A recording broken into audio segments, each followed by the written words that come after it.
In July 2001, Ken Williams of the Phoenix FBI office wrote a now-famous memo to headquarters suggesting a nationwide program to keep tabs on suspicious flight school students. But the suggestion was suppressed before 9/11 by the FBI's Radical Fundamentalism Unit, where Michael Maltby, Marion Bowman, and unit head David Frasca all had access to it. Shortly afterward, in August of 2001, the Minneapolis FBI field office questioned recently arrested Zacarias Moussaoui, later alleged to be the 20th hijacker. As the investigation intensified in the weeks before 9/11, one Minneapolis agent claimed he was worried Moussaoui might try to fly a hijacked airliner into the World Trade Center. But the Minneapolis investigation was so vigorously blocked that agents joked Osama bin Laden must have a mole at FBI headquarters. Once again, it was Michael Maltby, Marion Bowman, and David Frasca who played a role in the obstruction. All three had knowledge of the Phoenix memo at the time, yet none of them told anyone in the Minneapolis office about it prior to 9/11.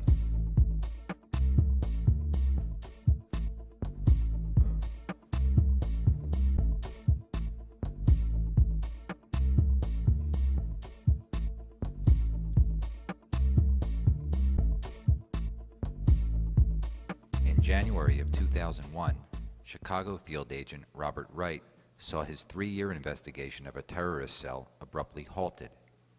3 months later, he wrote a stinging memo charging that the FBI was not interested in thwarting a terrorist attack, but instead, quote, was merely gathering intelligence so they would know who to arrest when a terrorist attack occurred, unquote.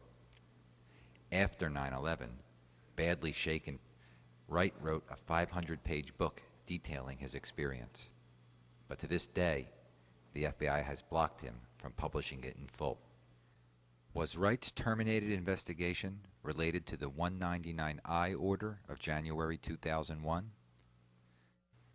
Working in the translation office of the FBI after 9/11, Sibel Edmonds discovered evidence of rampant internal corruption and criminal conspiracy to cover up advance information about 9/11.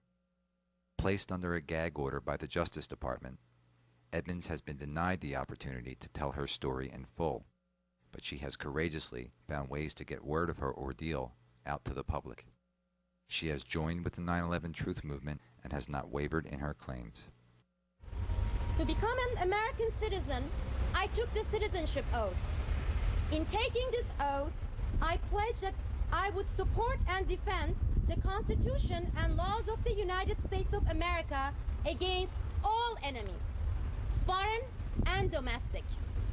Therefore, not only do I have the right to challenge John Ashcroft's anti-Constitution and un-American actions, as an American citizen, I am required to do so.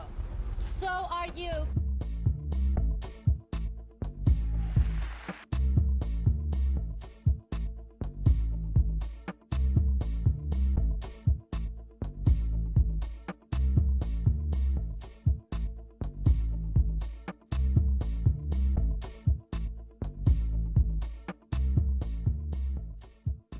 The 9/11 Commission report fails to mention anything at all about Robert Wright.